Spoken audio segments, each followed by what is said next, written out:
Okay, welcome to the New Jersey Volleyball State Semifinals. St. Joe's at home against J.P. Stevens Hawks.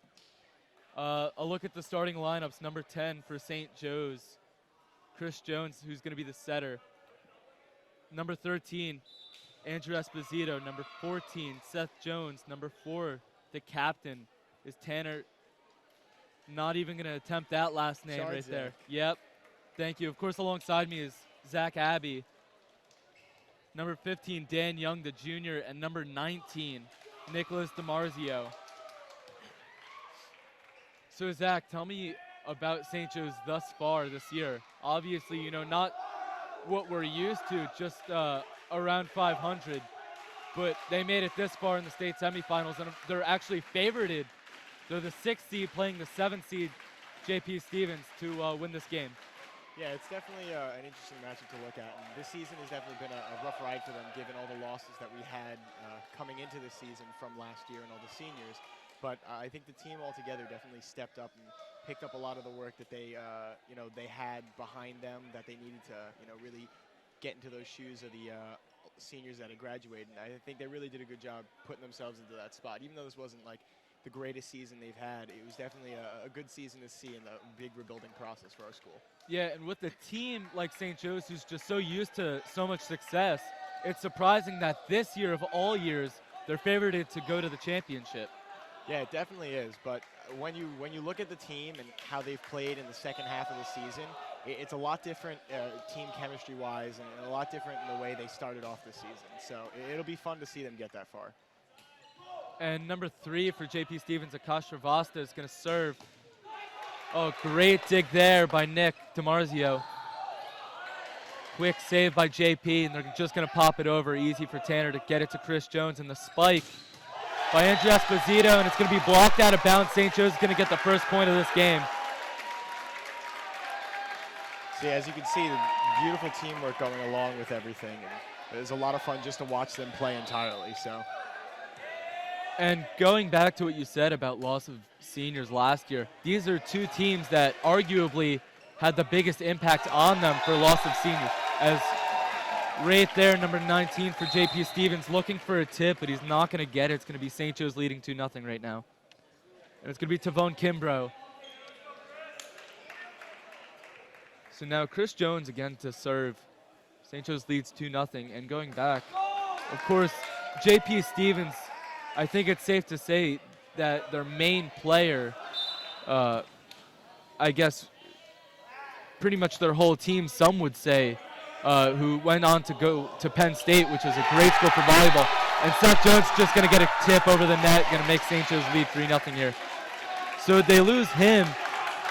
Luckily, they have Eric Lee, this year a senior, who's going to take over and become the big gun for them. But obviously a big loss for JP. Yeah, Kyle Mack was definitely a big player for them, and seeing him play and the caliber he played on, especially playing against our own Connor Mahoney and things like that.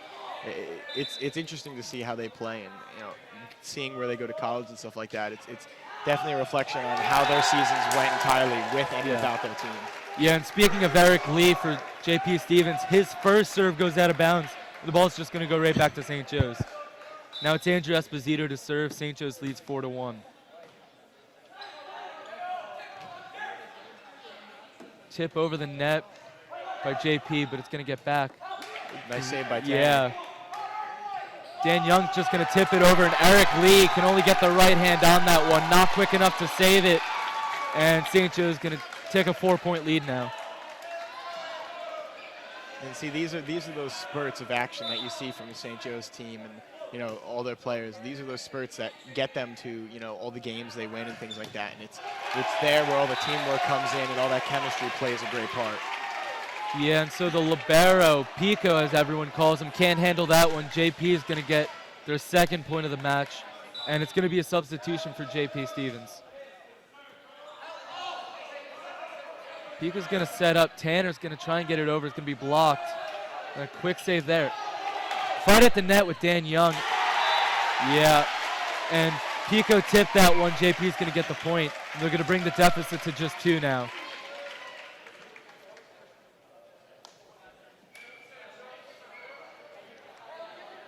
And Dan Rosigliano, actually the nephew of former Edison Township Mayor.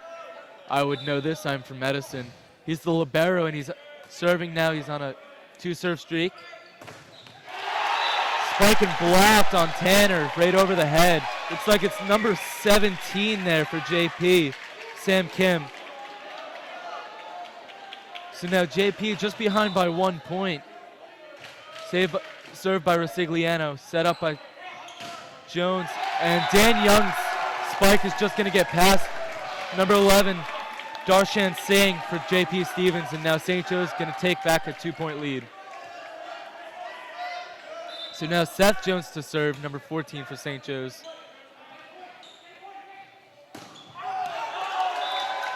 And it looked like Sam Kim's spike is going to go out of bounds. So St. Joe's takes a 7-4 lead right now.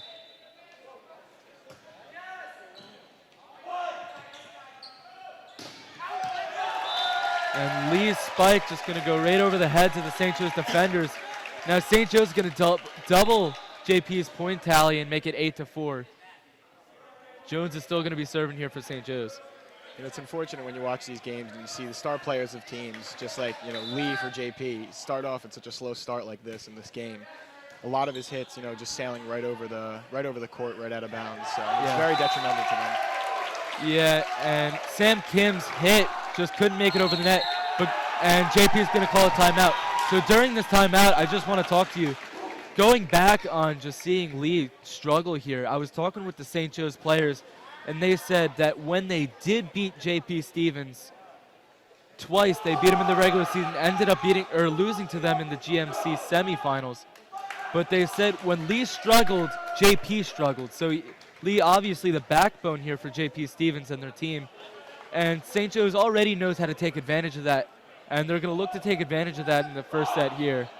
And obviously that was another big thing last year with Kyle Mack for JP being, like as you said in the beginning, their star player. And basically, as you just said now, their backbone for the 2016 season.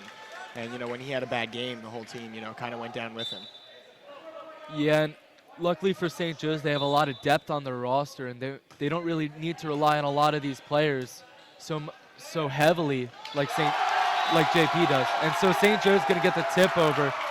Looks like Tanner, number 4 for St. Joe's. And it's going to be a 10-4 lead here for St. Joe's, trying to run away with this first set.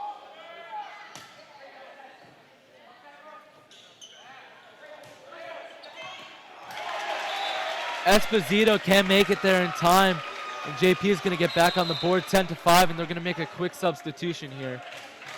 Number 3 for number 10, and number 19 for number 2. So for JP, in comes Matt Zrakic, and number 2, Nirav Patel for St. Joe's, and Patel's going to serve here, for JP, and Patel's going to serve. Beautiful slide play by St. Joe's there. Yeah, DiMarzio really just going to fist the ball, try and get into that back corner of the JP. Luckily, they had a player there. Pico's going to save it. Tanner's going to hit it over. DiMarzio's just going to slap that over the net.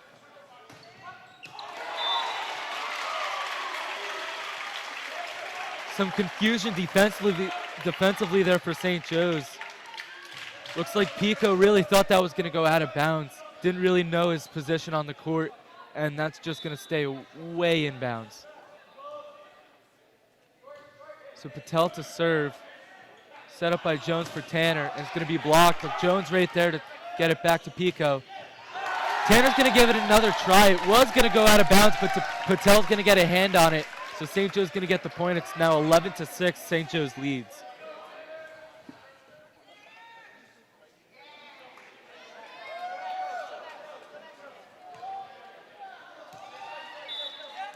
Yeah, just not even going to try and attempt Tanner's last name. Lee's spike, and it hit the line judge. It's going to be an 11-7 lead. And it looks like Isbalik's going to come in for Chris Jones. And looks like Tanner's going to go out for number 5 here for St. Joe's. It's going to be Stephen Kenny, the senior. And Zach, obviously the St. Joe's lineup, right now it's all seniors. How much trust do you think Coach Cabrita has in his juniors? If he's and he's gonna have Dan Young in, but how much trust do you think Coach Cabrita has here in his juniors? If he's not gonna allow, or I wouldn't say not gonna allow, but if he's just gonna rely so heavily on his seniors. I think it's it's not like an issue of trust for the juniors. I think it's to get them that experience to be able to play on this caliber next year, because the next year's team, of course, will be filled with this year's juniors and a lot of this year's sophomores as well, because we lost a lot of our junior players. But Dan Young, he played a lot last year on the varsity level, so seeing him on the court isn't really surprising to me or to anybody else really. So he has that experience, but you see Christian Kaner and Connor Quigley and Seamus. They're definitely great depth to have on the team, but it's just that level of intensity that maybe they're not ready for yet. Yeah. And so JP Stevens right now on a 4-point run. You saw Lee's spike earlier hit off Esposito and go way out of bounds right into the JP bench. And right there, JP's going to get another point. And right now, serving for JP is number 15, Siam Mehta. And it's 12-9. St. Joe's still leads. However, it seems like all the momentum right now is in JP's favor. Oh! Tough break. Yeah, tough break there, indeed. Looks like JP almost got that one. But you saw Esposito waiting there at the net. Obviously, it wasn't going to get a point out of it, but it would have been a great save. So Nick DiMarzio, the senior, number 19 for St. Joe's, going to serve, and that's going to be short-lived. Looks like number 20 for JP Stevens, Nick Shank, is going to get JP. Oh. Some confusion at the scoreboard. It should be 13-10. And Shank's going to get JP that point. And number 3 to serve right now, Akash Sravista. And it looks like we've gone full circle for JP Stevens and their serving order. Yeah, and seeing Eric Lee back in that front line, it's definitely got to give somebody on that court some jitters seeing him back up there. Yeah, he struggled on the back line, and that's where St. Joe's really took advantage of him. Exactly. So Esposito's spike going to go off the left hand of number 17, Tavon Kimbrough for JP Stevens. So now St. Joe's leads 14-10. And Shank going to get that other spike, really just finding all these holes and nickets in the St. Joe's defense and taking advantage of them at the net. Honestly, when you take a look at these teams are very evenly matched, and the only difference that you really see is St. Joe's has the depth that JP maybe doesn't have, where JP has Shank and Lee and players like that. St. Joe's has a more all-rounded team. So yeah, obviously with JP lacks in depth, they just make up for in sheer talent from their starters. Shank the junior and Lee the senior. Obviously, St. Joe's going to be happy to not have to face Lee next year, but you still have Shank right there at the front net. So Lee's serve going to go right into the net. St. Joe's now going to lead 15-12. Just a 3-point lead compared to their 6-point lead they had earlier in the first set.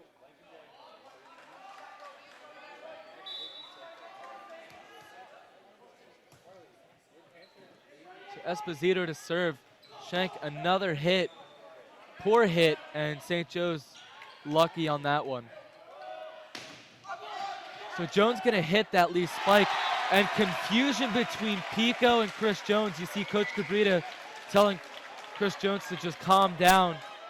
St. Joe's still leading. It's 15-13. It's honestly those little things that could win or lose you the game, Yeah. and those little things definitely are things that teams have to capitalize on. So Jones nearly hitting the net on that one, lucky to get it out. But JP easy to grab it. And now they're going to call a net violation on St. Joe's. Dan Young. Yeah. Kimbrough's hit went out of bounds. St. Joe's thought they would have got the point there, but now it's just a 1-point lead for St. Joe's. And number 6, the libero for JP Stevens. Dan Resigliano is going to keep on serving here. Dan Young making up for that net very quickly. Yeah, smart to just tap that one down. Big hole in that JP defense. And now Seth Jones back to serve. St. Joe's leads 16-14.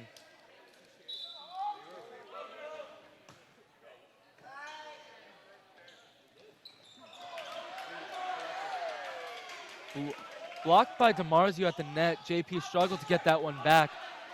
Young's spike going to get tipped.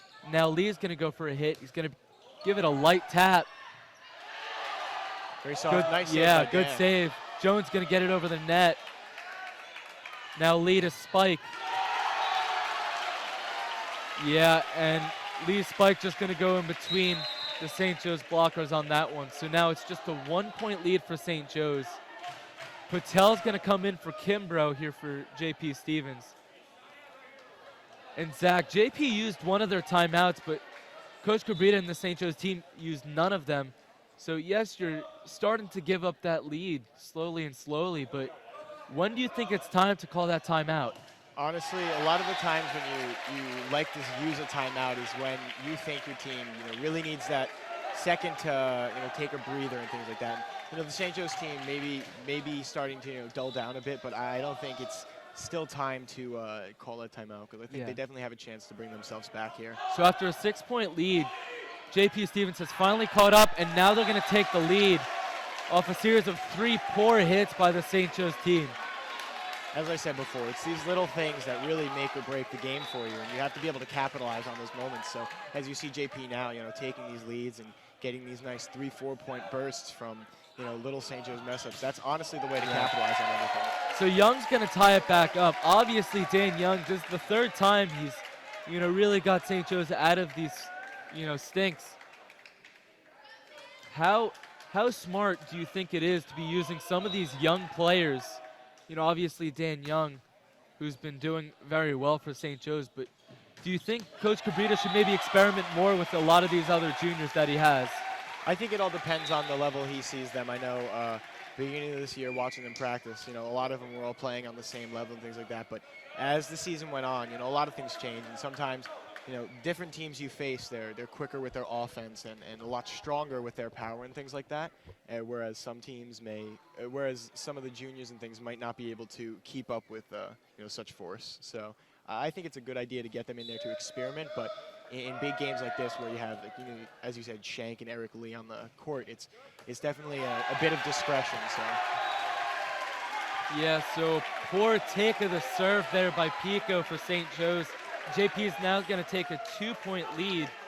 It's 19-17. Obviously, if you're going to blow a lead, you don't want it so close to that 21-point mark.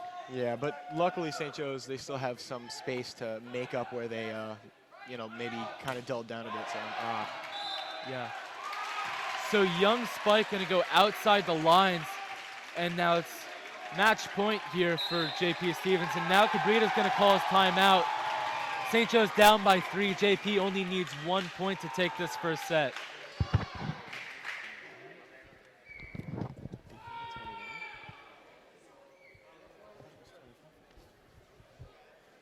John. Some confusion. Is it to 21 or 25? 25. Okay, so yeah, it's the 25. Lucky for St. Joe's. There are games where the games go to only 21, but you don't really see it in a lot of these later state tournaments. So the sets will go to 25. JP at 20, St. Joe's at 17. Now St. Joe's down by only 3. However, it looks as though right now everything is going in JP's favor. But as I said, these timeouts are definitely a big starter for your team and that flame that they need to bring themselves back. I've seen plenty of times where a timeout's been called and the team down by 5 comes back and wins the game. So. And as Bollock, the senior, going to get a nice spike there to send Dan Young to the serving line. St. Joe's now only down by 2. Young, who's very steady on his serves, however, nothing special. He's really just there to put it over the net. That's exactly what he's going to do there. Sam Kim to take it. And it looks like Patel's going to get the lift on that one. Either he or Sam Kim. So now St. Joe's only down by 1. It's 20-19. JP leads.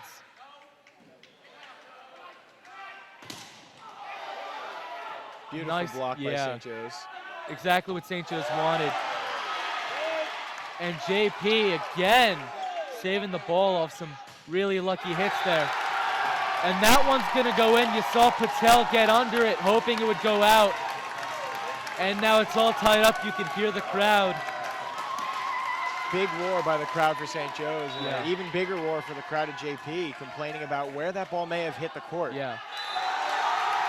And bad take by Sam Kim on that one. So now St. Joe's going to regain the lead. It's 21-20 here. And talking about, just keeping your composure, obviously Dan Young, very good at it. He's used to it in basketball and in volleyball, these big game situations, he's very good at it. Osbalik smart on that one to let it go, and now St. Joe's gonna lead 22-20, and JP now gonna call their second timeout. And this is just as I said before. A lot Yeah. of those timeouts, they're definitely fire starters in your teams, and especially like as I said to begin with, these small things that these teams mess up on. As you see, JP coming right out of this timeout had two really quick mistakes that kind of cost them that 3-point lead, and now St. Joe's is up by 2. So a lot of these things you need to just be able to get yourself back out there, shake that off, and really kick it. Yeah, and Zach, you called it, the timeout, very, very crucial, and, could really take big into your favor if called at the right time. Obviously, Coach Cabrita, very experienced as a coach, and a wise timeout he took.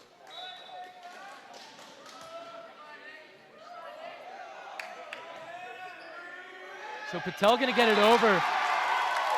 You saw Rosigliano and Lee communicating, not sure who called it. And Rosigliano's gonna get there last second, obviously not quick enough, couldn't set it over.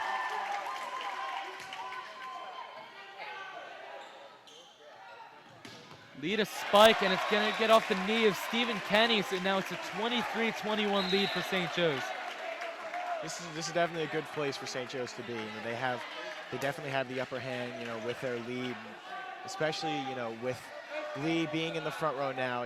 He's definitely a big threat up there with Shank back in the game, but small things, they can deal with this.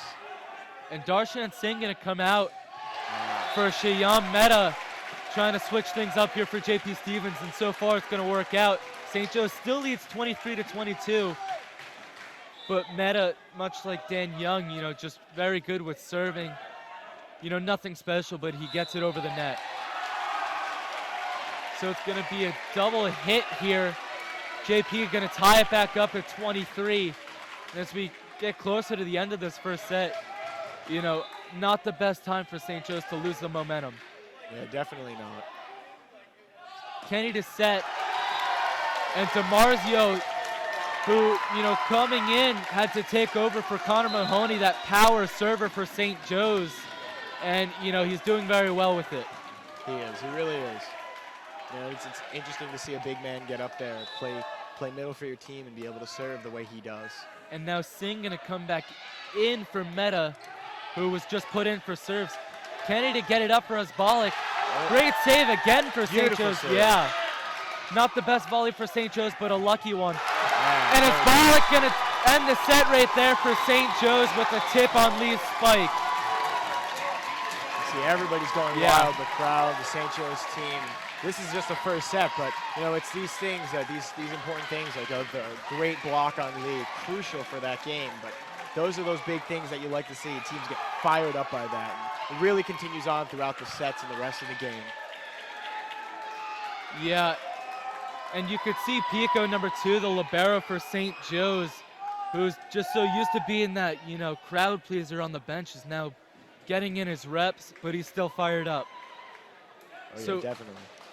So St. Joe's going to take the first set 25-23, a close one. You saw momentum switch multiple times in that one. Going into the second set, Zach, what are you looking forward to seeing? I'm definitely looking forward to seeing how Eric Lee and Shank bounce back from this. It's definitely going to be it's crucial for them to play to the caliber they were playing the second half of that first set. And if we see them start off and struggle maybe the way they did this last game, it may be another make or break for this JP team in the second set and this semifinals round. Yeah, and you saw early on in that first set, Lee, who was on the back line, obviously not used to it, and he struggled very well. Or he struggled a lot, and, JP not doing very well with it. Obviously Lee's their best player this year. I think it's fair to say that he is their backbone. And when you see a player like him struggle like that, obviously if you're St. Joe's, you really have to take advantage of it and they did at the right time, gaining at one point a 6-point lead, and that really helped them going on into late stages of that first set. Yeah, and a lot of the times when you see players that strictly stay as the backbone of the team, it's unfortunate, but a lot of the coaches, they stick to that one player, make him the best he can be, whereas they leave the rest of the team there to just kind of develop around him. But to have a good, solid team, you don't need just one specific player. You need an entire team. And you can have the one standout player, two standout players, but you need a whole team to be able to win games. Yeah, but of course you also have Nick Schenk, the junior for JP Stevens. Obviously he's not Eric Lee for JP Stevens, but he's had a lot of clutch points for JP in that first set. And hopefully JP can utilize him a lot more. Obviously St. Joe's targeting and trying to just do their best against Eric Lee, that maybe you want to have another player come out and just take over for him. Yeah, it's definitely good to see that. And it's good to see, other players, building themselves up and being able to play to the caliber that Eric is playing with him. So Chris Jones is going to serve. Schenk went up for the spike, and it's going to be blocked right to the left of him. You saw the libero, Resigliano, try and go in there, try and pancake the ball back up, can't get it. So St. Joe's going to start off with a 1-point lead in the second set. Lee with another spike blocked by Jones. Another one, and Young can't get his foot in there. So Lee's going to tie it up, and they're going to send number 3 for JP Stevens to the serving line. That's a lot of the specialty with these teams, with these really solid players. Like, you can see Lee go up there, hit a shot, maybe get blocked right back to his team, but he's able to get right back up there into that same spot and lay it back down. So Tanner just going to bump it over the net. Tough spot for him to get it over. Jones going to get it back up. Pico to set. And they're going to get a double call on that one. So Srivastava with his second serve right now for JP Stevens. And if that one's going to go right into the net, 2-2. Tied here in the second set. St. Joe's leads 1-0 in the series. This is honestly the kind of start that I expected to see. You have the team coming off of this really big burst, and they're all excited and stuff like that. But you have this other team coming right off that loss, and they're fired up to get back there and play. And so you have Lee and Schenk coming out there with a vengeance. So it's very impressive to see how this game is going. Yeah. And you saw Schenk dive in there, but he's going to go over that line. Can't cross it. But otherwise, a great save by him. JP Stevens, no shortage of just long, lucky volleys of getting the ball just over the net of 3 lucky hits. A very nice slide play by JP for Eric Lee to bring it down. Yeah, Lee and Schenk there just getting it over the head of Seth Jones. Obviously, Jones, no shot there. The spike here from Tanner. And it's going to get blocked, and he's going to get the point on that one. Going back to what you were saying, this is exactly what I would have expected out of the second set too. Obviously JP Stevens, not the best start in the first one, but they shook it off, and you could tell towards the end of that first set. So it seems like either you're going to have to work for your points, or you're just going to get some tough breaks with the serves.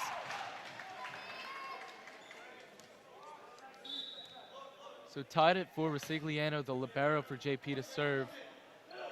DiMarzio's going to spike. Srivastava can't handle that one. It's interesting to see Eric Lee back in that back row again. You got to think that these moments when he's in that back row is where they really need to be able to capitalize with a front row player, and they can't just focus on him in the back row, given his struggles in the first half of their game or the first series. Yeah, and here you can't have silly mistakes with serving or fouls with just different hand techniques. Obviously you want to keep Lee in that back row as best you can. You have 3 shots. So JP going to get the ball back. Now tied again. Just continuous points and ties again. You know, in the second set. JP very lucky with Lee being a proficient passer in the way he is. A lot of these, you know, big players, big name players for the teams, they're not the best at, you know, certain aspects. And a lot of the times you see it's a big thing for passing with them. But Lee, very trained and toned in all aspects of the game itself. So Yeah, and last year for JP Stevens, Kyle Makowitz, you know, he was a phenomenal spiker. Obviously, he was going to Penn State, but as far as everything else, you know, he wasn't the best team player. And very fortunate for this JP team that Eric Lee is just an all-around good volleyball player, and he's not afraid to really share the ball. So JP going to take their first lead of the second set, and that's not going to last long as Bollock Spike going to go right into the back row, and they're going to tie it up, sending Dan Young to the line. Sam Battaglia going to come in here for Andrew Esposito.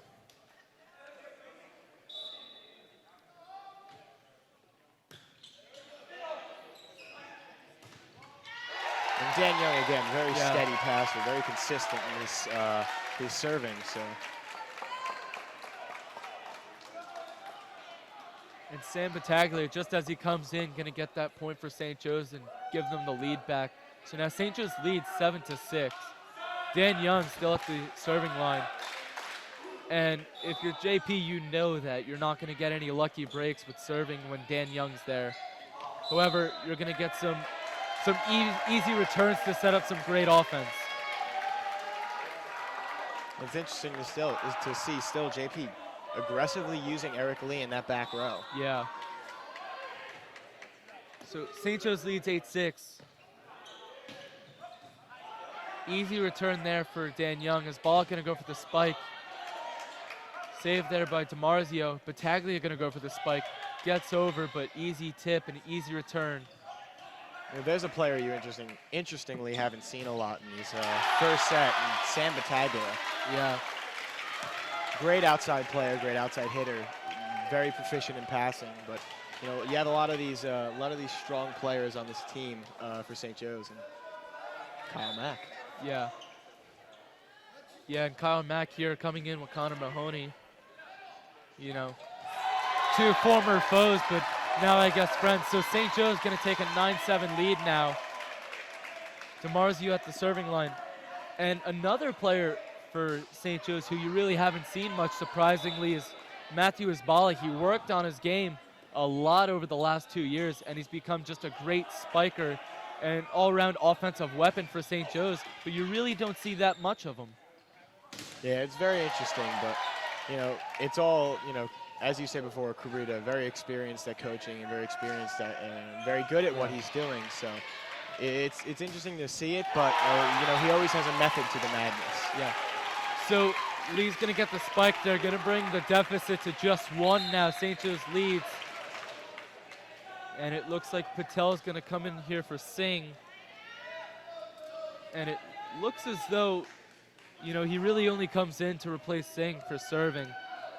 So probably it could be an issue of trust or just percentages for serving that, you know, Singh isn't that good of a server. Yeah, a lot of these teams do have not specific players, but, you know, definitely certain players that are better at passing than others, and a lot of them utilize that to their advantage.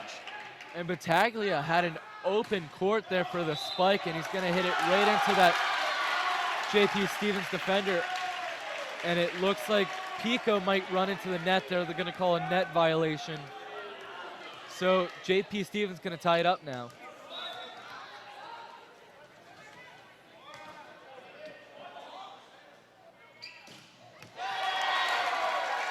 Seth Jones going to spike. It gives St. Joe's a 10-9 lead, and it's a very close second set here. If JP could take advantage of it, what do you think would go on in this third and final set? If JP could take advantage of this second set, it'll be definitely interesting to see how St. Joe's plays that third and final set, because, you know, now that Eric Lee is stepping up, and, you know, he's picking himself up in that back row, it's even a bigger issue for St. Joe's, because, you know, you see their star player, or now you see JP's star player being able to, you know, crush the ball from any part of the court. So that'll definitely be something they have to, sit down and talk about quickly. And in playing JP Stevens in volleyball, St. Joe's has always, relied heavily on that first set and getting it. Usually when they lose the first set, they go on to lose the game. And it seems as though JP Stevens has always had the reputation for just starting bad and progressing heavily from there, becoming just an unstoppable team in the third set. So obviously, if you're St. Joe's, you know that you really have to end this really quickly. So Seth Jones going to give St. Joe's a 12-10 lead. Esposito serving here for St. Joe's. And so far in this one, really no bouts with serving other than the libero to Rosigliano for JP Stevens. Everyone else for both teams, for the majority, has just been pretty solid at serving. Nothing special, no jump serves like Connor Mahoney last year. So lead a serve here. Esposito can't get a good hand on it. Tanner's going to go into the stands, can't get a good reach on it. And JP Stevens going to tie it up at 12 here.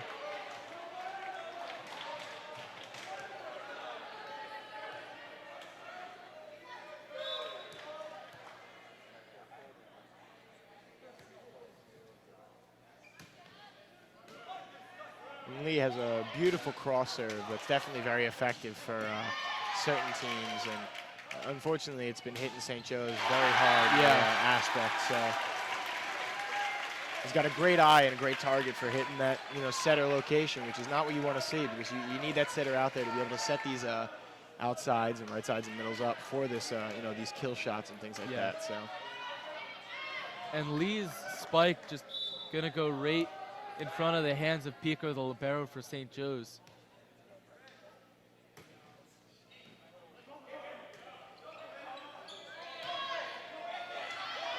Rosigliano going for that one. You saw Kim tell him, it's out, but gonna keep the set or volley going on.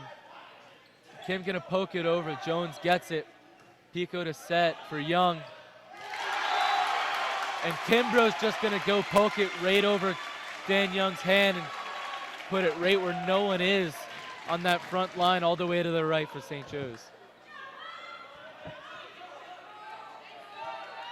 This honestly, this is starting to play as same way that the the first set did play, and you're gonna wait for that timeout by Mr. Cabrita and see how it really does affect the St. Joe's team again.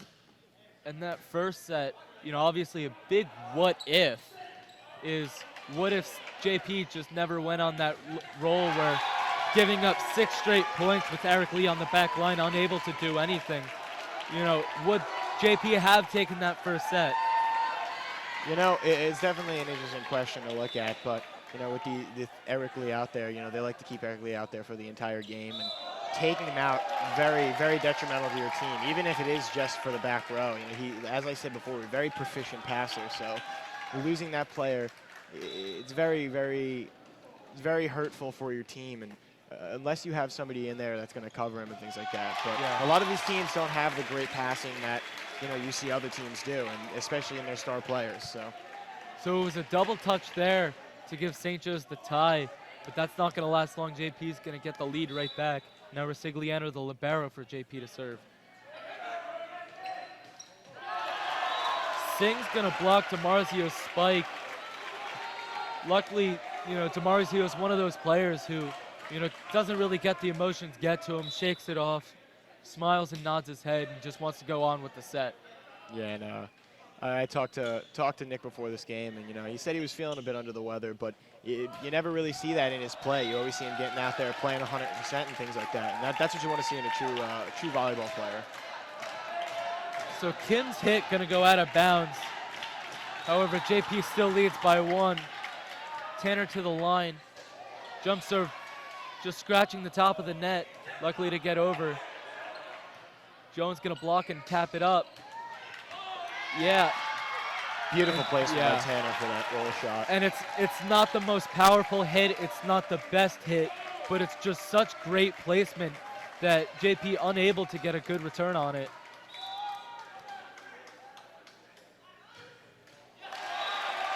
And that serve into the net. Not a Connor Mahoney-esque jump serve that Tanner has, however, a jump serve nonetheless. And as he's trying to get the power, just can't get enough height on it. So now JP gonna take the lead back. It was just tied at 16. Now JP leads 17-16 here in the second set.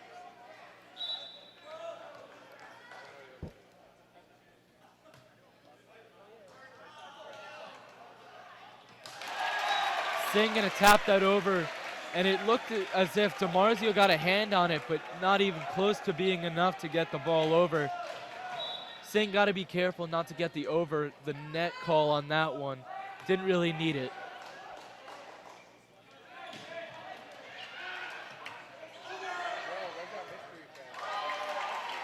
Rosigliano gonna get it back over after a poor hit by Lee.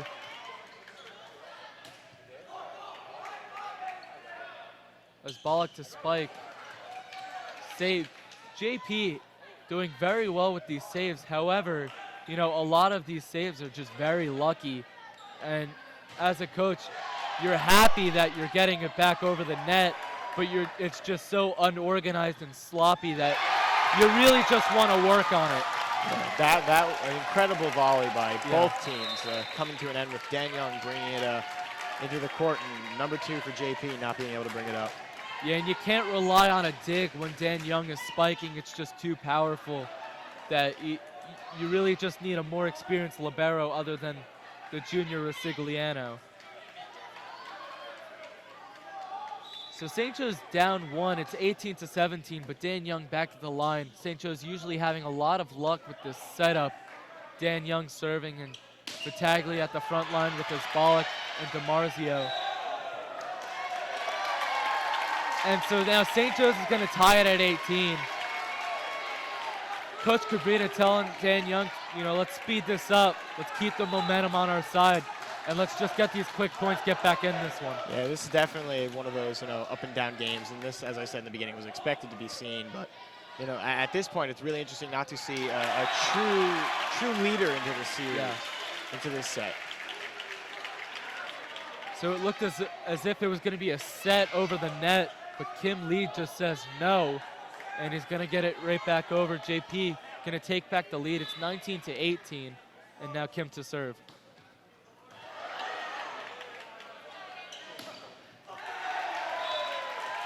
Battaglia's spike is going to get blocked, but it's going to go out of bounds. So it's tied back up again. DeMarzio at the serving line.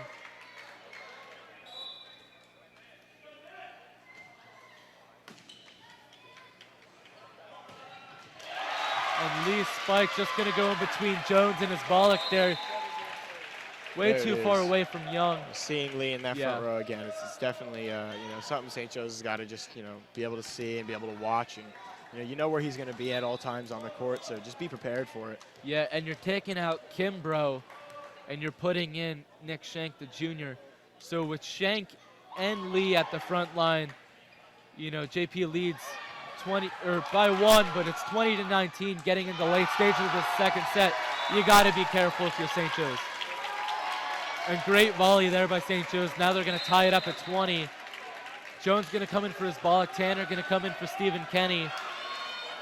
And it looks as though Cabrita has the smile on his face. Jones to serve. Jones is a great server for St. Joe's.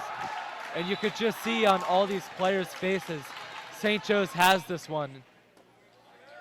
You know, and I may be incorrect at this, but if I am correct, I believe neither team has used a timeout yet this set, which is very interesting.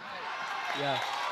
And Lee's hit going to get too much of a curve. It looked as though it was on track to hit the line, but it's just going to go out. So now St. Joe's leads 21-20, and here's the timeout by JP. There's that timeout. Now it's time to see really what this timeout will do for JP. You know, you got to be able to see if this coach is going to get that team's head back in the game and be able to capitalize on this, or is St. Joe's and Coach Cabrita going to be able to finish this out?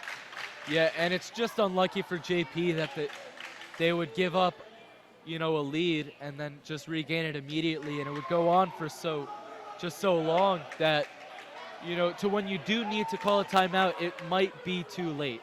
However, in volleyball, there is no such thing as too late, but you could get pretty close to it. And seeing the smiles on all of the St. Joe's faces and all the players and all the coaches and things like that, it's definitely encouraging. It's definitely, they feel that they have that. They feel that they have the power and the strength to finish this game out strong and take this series. And of course, to add on to the smiles, that the fact that if they do win here today, they go to the state final, and in the state final tournament, the 1, 2, and 3 seeds have all been taken out, and most likely they will be playing Hillsborough in the final. Not certain on it, but it's nearly official. So Jones going to get the block and the point. St. Joe's leads 22-20. And there's that block on Eric Lee that St. Joe's really needed, and they needed to do to step up. And if they can capitalize on that and keep that up, then this is a surefire lock for them. Yeah. Battaglia's block going to knock Patel to his feet. And Lee's poke over, looks like it just hit off the hands of Battaglia, and it's going to go out of bounds. So now it's 22-21. St. Joe's leads, but it's still very close in these late stages of the second set. Something we haven't really brought up is the crowd that we have here for this game. Very, very, evenly mixed crowd. A lot of fans for St. Joe's, a lot of fans for JP, and they've been completely involved in this game, the ups and the downs, everything. And a lot of times what you see is the crowd is pretty much just parents, but you see a lot of students for St. Joe's, and especially JP, a lot of kids from JP here. So JP's gonna tie it up 22. Number 3, Srivastava to serve. And it's gonna hit the line. You saw Battaglia look at it, thought it went out. So now JP gonna take back the lead, 23-22.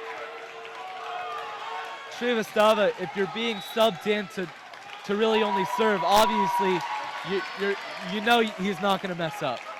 So Coach Cabrita gonna call the timeout here. St. Joe's down by 1.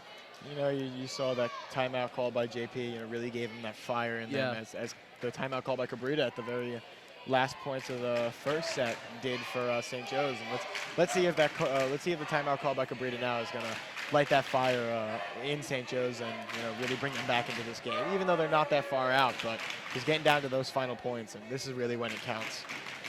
Yeah, and volleyball, one of the few sports to where a timeout could really go a long way.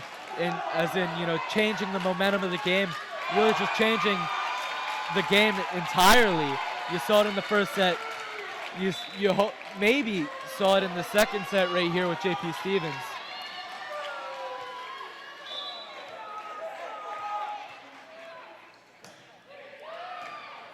Battaglia going to take the serve. He's going to poke it over, and it's going to be a net violation by Battaglia. Lee hit it out of bounds. Tough break there for Battaglia running into the net. So substitution here. Battaglia is going to come out. Andrew Esposito going to come in. It's match point here in the second set. So Cabrita going to make a really late switch here. Yeah, and you got to see how this switch will play out. Poor hit by Esposito. Dan Young there. And it's just going to be set over. Yeah, so JP Stevens going to take the second set, 25-22. And we're going to go into a third and final set here in the New Jersey Volleyball State semifinals.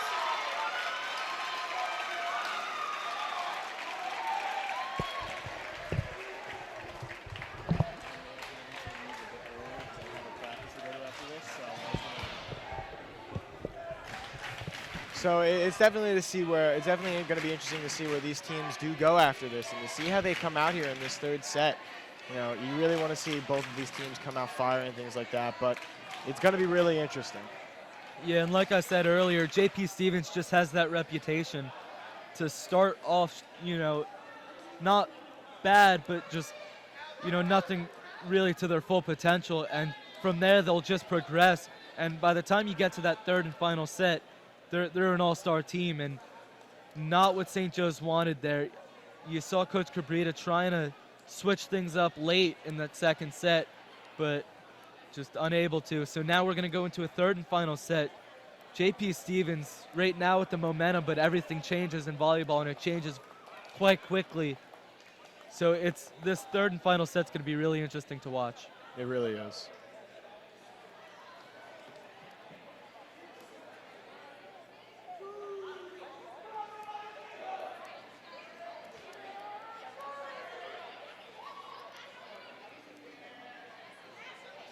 So it looks like both teams are going to keep their setup.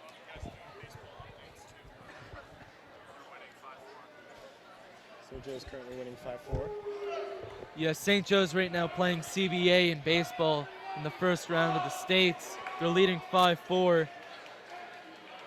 St. Joe's leading 5-4 in the top of the 5th inning with back-to-back RBI singles by Farr and Rosano. So that's definitely an interesting game. Just want to thank Christopher, the trainer, for telling us to update. You might know Chris from such things as the training room and Mr. Berger's room when he's teaching gym. Thank you, Chris. So as we approach this third and final set, like I was saying earlier, both teams going to keep their starting lineups the same. Esposito, you have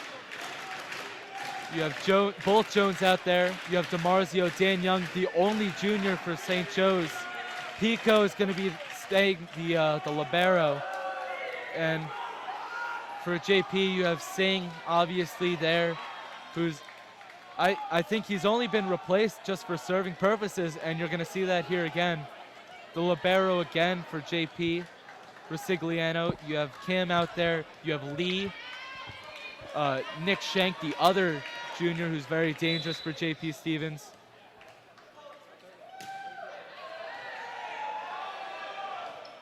So poor communication by the Jones. They're running into each other, but it ends up being a decent hit very close to the net, nearly getting a net violation on JP Stevens.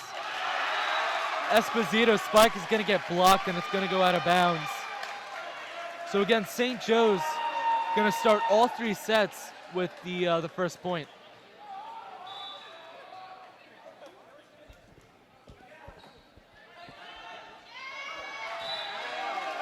And they're going to call 4 hits, but there was multiple calls you could have made. You could have called a net violation. There's a double touch there, and they obviously ran under the net. So St. Joe's leads now 2-0. Yeah. You saw Kimbrough complaining that it hit the bar, but it hit the outside of the bar, something that, it's just that small little rule change that'll change the outlook of the entire game. And there's Schenk bringing it back to JP. This is definitely a rough start for them, given it's only a few points in, but it's definitely a rough start to them. JP, the coach, hopes that that's not, a foreshadowing of what may be to come. And it was a quiet second set for Schenk. You saw him come in around the 15-point mark for both teams. And you were just surprised that he wasn't utilized early in that first set. So lead going to get the spike here, and it's looked as though Jones couldn't get next to Esposito in time, and it's going to go right between the two. So now lead a serve. St. Joe still leads, but only by 1. It's 3-2 here in the third set.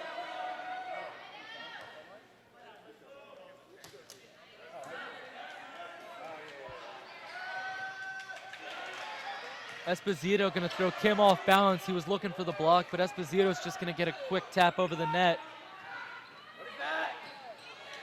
Not enough strength on that set there, so it was going to be a poor set over the net. Pico can't grab that one, and Eric Lee back to the lines, 3-3.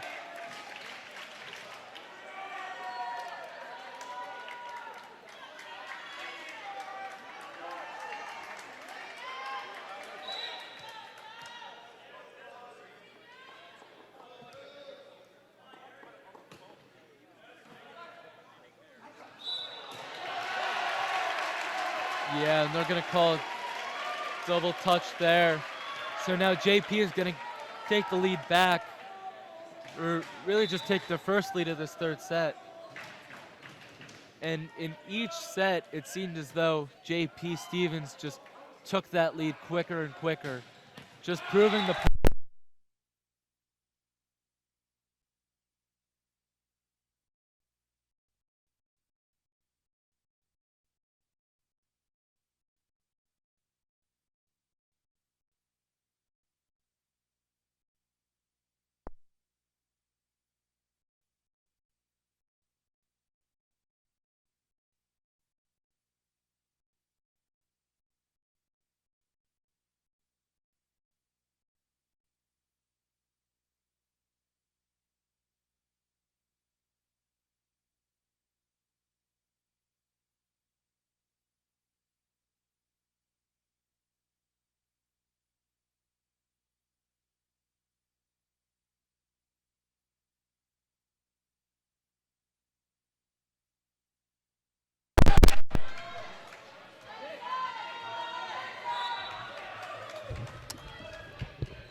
We apologize for the confusion there.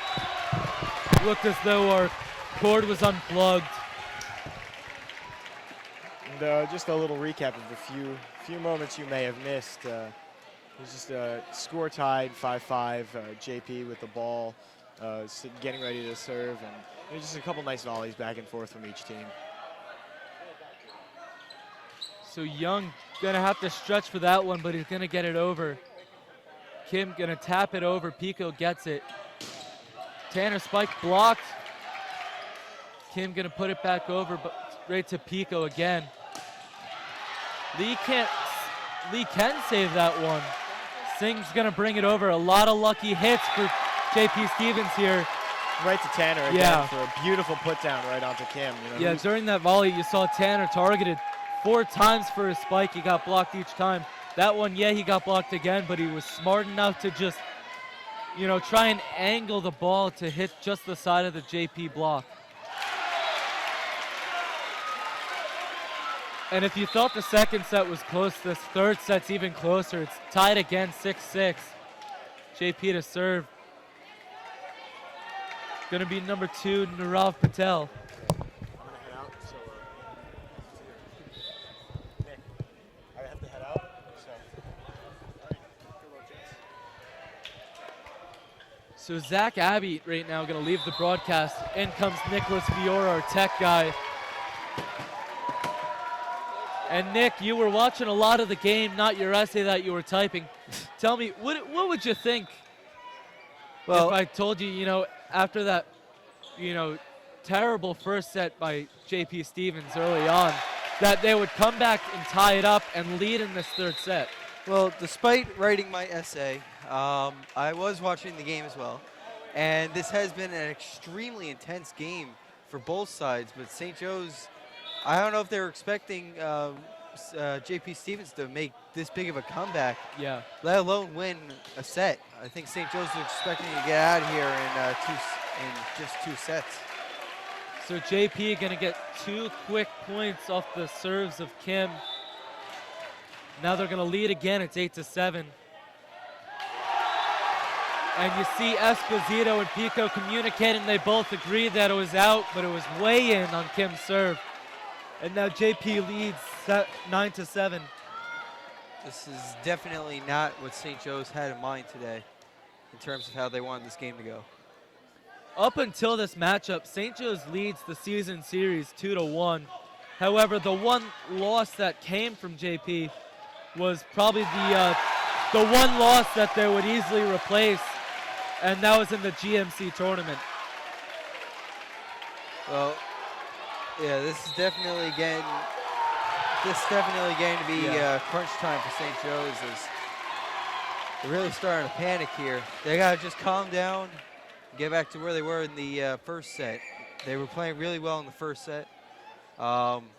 Since then, JP Stevens has obviously gained a lot of momentum. But as long as St. Joe's just calms down and just works together on this, they should be able to come back. Yeah, and just a poor mixture for St. Joe's. Their play has decreased, whereas JP Stevens, their level of play has just gone up continuously throughout this game. You thought St. Joe's might have had a chance in that second set. It looked as though on the faces they all thought they had it. But JP came back to take the lead by 3 and end up winning 25-22. And right now they lead 10-7. However, Coach Cabrita's timeout, it can really change the whole outlook of this entire set. Well, it definitely gives the players a chance to breathe, a chance to relax, calm down, and just focus on the game, not focus on the crowd, not focus on anything else other than to win. Yeah, and in this closed quarters gym right now, obviously it's gonna be hard to block out this crowd, but looks as though the St. Joe's team has kind of been a little uneven with it. A lot of times the crowd has gotten to them. Right now it's a majority JP Stevens crowd, and they're very loud. This is definitely the most crowded I've seen a volleyball game, I think, ever. And you've seen it kind of affect the St. Joe's team, but same goes for JP Stevens when they've been on their, runs of just poor play and giving up a lot of silly points off whether it was errors or poor serves. You know, it really got to him, and St. Joe's able to take advantage of it. As now the score is 10-10. Yeah, so 3 straight points for St. Joe's. That Cabrita timeout really changed things, but JP Stevens going to take back the lead again after a quick tie.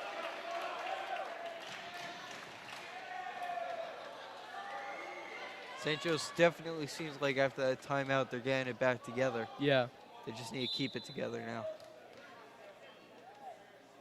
So something you've seen all game, you know, obviously Meta came in for this one. Usually it's Srivastava who comes in, but Singh, every time it's his time to serve, he just goes out, and you see right now he comes back in. Oh, nope, he's just gonna circle the bench. They've hurt his leg or something. Just needs time to walk around, stretch it out. Yeah, you could see him walking around trying to walk off some sort of injury. You could see him pacing behind that JP bench with number 24, Kyle Gordon. However, Gordon hasn't gotten any reps today. So JP gets the lead back. St. Joe's tied it at 11, and then just a poor serve there for JP Stevens. So now Chris Jones at the serving line, and St. Joe's trying to take the momentum and keep it. You could see just constant shifts of momentum, a lot of crazy volleys giving, you know, each team just short bursts of energy. And that one's just going to be taken away by Eric Lee again. Overall, this definitely been a very, very tight match. There hasn't really been any huge runaways yet by either team. I mean, JP Stevens had a few points up before, but St. Joe's quickly got them all back. Yeah, the biggest run in this one was only 3 points. For volleyball, you know, for some sets it's a lot, and for others it's just not a lot. In this third and final set, you thought it might be considering how close it was, but St. Joe's, after that Cabrita timeout, able to just bounce back quickly, and just as they tie, they give up the point again. Well, now it's tied once again, 13-13, as tip over by Jones on that one. Kimbrough trying to spike. Jones going to tip that again. And Kim's spike just going to put an end to that one. So here you see Singh come back in for Shank. And Rosigliano to serve. And JP again has this 1-point lead, but seems like they can't keep it. Singh appears to have some bandages on his fingers, Yeah. so I'm not sure if those have been there the whole game or if that was one of his injuries. But So Tanner's spike going to go out of bounds on that one. It's 15-13, JP leads. And Rosigliano to serve.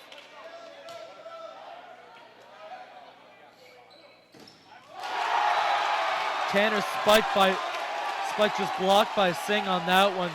Didn't stand a chance. Singh read it the whole way through. And now again, JP Stevens leads by 3. I believe I see Singh's father sitting in the bleachers. He is definitely excited for his son. Yeah, But so St. St. Joe's lucky to get a good break on that one. Now they're going to cut the lead back to 2. You saw last time when they were down by 3, they came back quite quickly. However, that was off a Cabrita timeout, and they're going to get another point there. But in each set, you only get 2 timeouts, and when you're at the 13-point mark, you can't be too hasty to use your second timeout. It would be wise and in St. Joe's favor to not use their timeout anytime soon until the very last moment they can. Now, So JP Stevens, I believe, has both their timeouts. JP Stevens does have both their timeouts for the set. And Tanner's wide open spike going to tie the game yet again. And it's just something that you see a lot in this third set. Continuous just points and ties and points and ties. It's actually getting quite annoying, Nick. Well, I mean, points and ties are what's keeping St. Joe's in the game right now, so can't be too annoying for St. Joe's, but So now St. Joe's going to take the lead again, and my next point was going to be, you know, the first time they had to come back from a 3-point deficit was when they called a timeout. This time they didn't call a timeout, and they're on a 4-point run. and sure enough, JP Stevens calls a timeout now. And you could see JP Stevens notice that as well.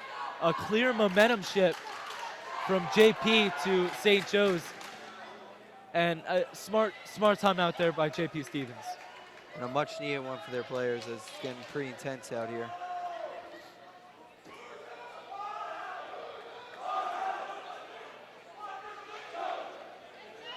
So the score is 17-16, St. Joe's winning after a 4-point run. Yeah, and the last time in this set that St. Joe's had a lead, it was 3-2. So it's been a long way coming in this third set for them to get back. Hopefully, you know, they can keep this one. JP, after having St. Joe's called a timeout, they lost it, but quick to get it back again. So Seth Jones to serve. Kim to spike. And JP is going to get the point again. It looks as though Chris Jones, when he went up to block, he hit the net, and it's going to be a net violation. So it's tied up again. Now it's 17. And for JP Stevens, it's number 2, Nirav Patel to serve.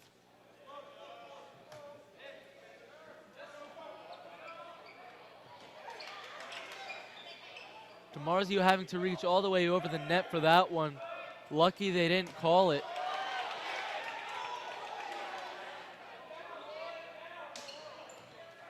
Young hitting that one. You know, not the best hit. However, JP didn't really handle that one quite well. Pico's going to get a set for Dan Young. Quick poke over. But St. Joe's going to get the point. It looks like Matt Ranchev for JP Stevens hit the net. So St. Joe's taking the place of JP Stevens right now with taking a lead by 1 and just losing it quickly, but regaining it back again. So it's 18-17. Great take of the spike by Pico, the libero, but of course that's his job to do it. Singh's spike knocked down by DiMarzio and Young. And so St. Joe's going to take a 2-point lead here, 19-17. It's definitely, again, really intense for both teams. Yeah. It's getting loud in here on both sides, both the St. Joe's Falcon Flock and whatever JP Stevens calls themselves. It's getting pretty intense. So as Bala comes in for Jones, Stephen Kenny comes in for Tanner. So now that you have Isbalik in on the front line, you know, obviously he's your go-to weapon right now, but you also have DiMarzio and Young in there. So St. Joe's with a lot of depth offensively, and right there you saw from DiMarzio. But JP Stevens right now doing a lot better of a job defensively. And you see Patel take that one quite well, keeping it up. Lee can't get any good hit, so he's just going to knock it over behind. Yep. And Isbalik's spike, although tipped, just gets a great bounce in front of the back line. So St. Joe's going to get back that 2-point lead. It's now 20-18. And Dan Young, who's just a sure thing at this serving line, is going to go now.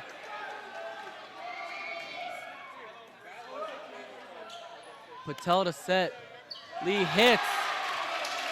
And Lee's hit is just going to get the help of the net on that one. And it's going to be an unlucky bounce there for St. Joe's.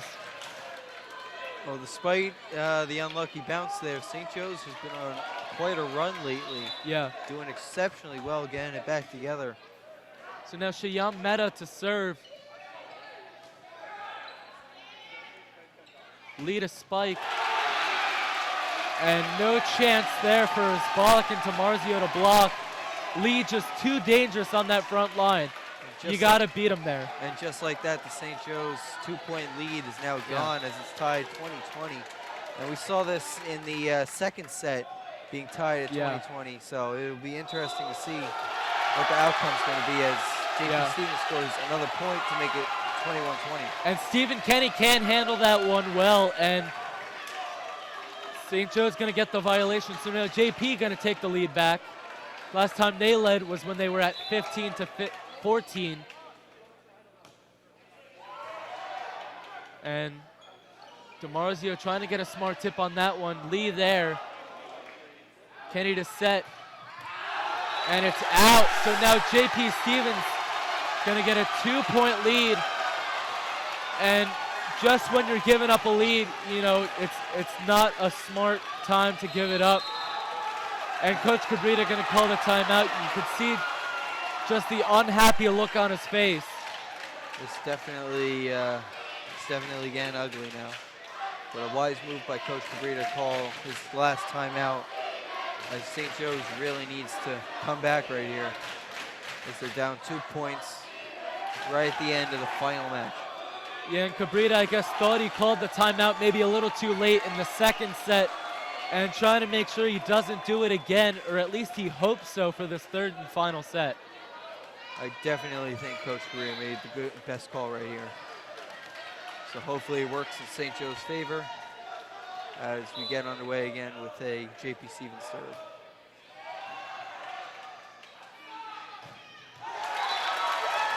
And so St. Joe's going to cut the lead now to, it should be, yep, now it's going to cut the lead down to 2. It's going to be 23-21. Nope, it's 22-21, some mix up at the judging table. So it's just a 1-point lead here. And Lee's spike going to hit off the elbow of Stephen Kenny. And now JP Stevens 2 points away from victory, but creeping up ever so close to St. Joe's. Question is if they can surpass JP Stevens before it's too late. St. Joe's definitely does not want to get JP Stevens into the 24-point range, because one more point and then it's all over. Yeah. So Srivastava to serve, and it's going to hit him right in the face. It's a spike by Andrew Esposito. So cutting the lead back to 1. However, you know, if you're St. Joe's, you can't keep just giving up that tie. You really got to take advantage of things. Yeah, and right now, when the transition is all set up right, on your front line you have Jones, Tanner, and Esposito, and Chris Jones serving. You know, it's time to take advantage. And they can on that one, so JP Stevens 24-22. You got to win by 2, but if they take this point here with Lee serving, that shouldn't be a problem. This is definitely not the time St. Joe's wants to mess up. No. A lot of pressure on the kids. Yep. And you see Pico there, but Chris Jones comes in too late. Gonna knock that one out. And so JP Stevens gonna come back from a 1-point deficit, gonna take this one 2-1. They're gonna go on to the state championship. St. Joe's in what wasn't the best season, you know, or, you know, up to their standards, but obviously a great run in the state tournament. I don't think anyone on St. Joe's was anticipating to make it this far. I mean, they made it really far this year, but it's another year. Hopefully next year with a very young team, as all the current seniors are going, and they're going to need replacements. But they definitely have a good incoming team. Should be a good year next year, and hopefully they get to at least this point next year and even further, all the way to the championship. Yeah, and although in the lineups, you know, obviously heavily relied on seniors, but you saw in the regular season, a lot of the juniors got good reps, and the sophomore class incoming, a pretty decent class. So next year, it'll be interesting to see what the team will look like. This year, not a lot of people really thought the team would do that well, and hovering just above 500, you know, I think everyone was pretty much on par with that one. However, making it to the semifinals and losing in just such a close game like this one, you should be nothing but, you know, just proud of your team if you're Coach Cabrita. These were definitely three extremely close sets for both teams. So, I mean, this was a good effort by everyone, but one of them just had to come out on top, and that just was not St. Joe's today. So JP Stevens wins it 2-1 in 3 very close sets. They go on to the state championships. Thank you for joining us. I was Anthony Papa. Before was Zach Fiore. Abbey, and this is Nick Fiore here. Thank you for watching.